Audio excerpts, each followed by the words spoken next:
The Seed of Hope, an essay from a book of essays and poems entitled Karn, by me, Cameron Miller. When the small blue flame of love crawls down the candlewick, the last glimmer of light fully within the closing lips of darkness, and despair is as close as the next breath, what keeps hope alive? When we can imagine edging toward our oldest moment, warmth receding from our fingertips and voices fading from the curvature of our ear forever, what keeps hope alive? Knowing that Earth, our island home, will one day cease spinning, and even the explosive gases of our sun become an unseen mist in frigid space, what keeps hope alive?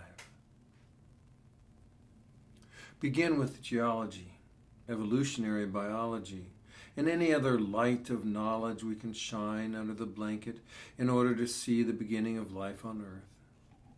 3.75 billion years ago, darkness was upon the face of the deep, and there was as yet no life. The waters bubbled, swirled, and churned, mire thick with chaos and fever. Then something happened. In those festering shallows, a single cell appeared. Single-celled life, bacteria, millions and billions of them. For another billion years, until the planet itself was half its current age, life consisted of single cells roiling and broiling and living within the broth of creation, wherever water moved and trickled and sloshed.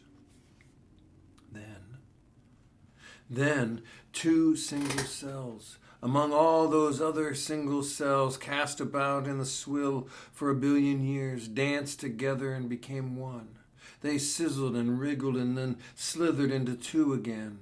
Two brand new cells. For the first time, two cells had joined and become one. Then reproduced into two, and so the multiplication continued. Instead of a single-celled life, it was now multi-celled life, hosting unique and varied DNA. Stunning.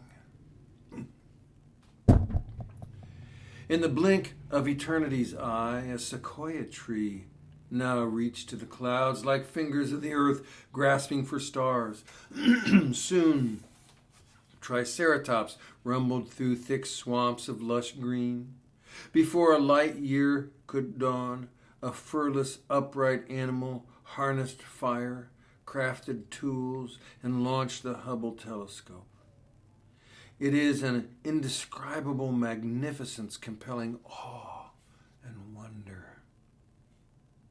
Seeing this whole thing unfold, on screen through the magic of computer, or strolling through the best new high-tech museum of natural history, we gaze upon the incredible 4 billion years procession of life in all its spectacular diversity, and imbued with mystery and wonder, and we mutter a mildly impressed, huh. We witness this unspeakable splendor of the universe exploding and unveiling its wonders before our eyes. And we drive down the road eating French fries as if it was no big deal. When we should be trembling and shaking and making uncontrollable noises of amazement and awe, we barely notice.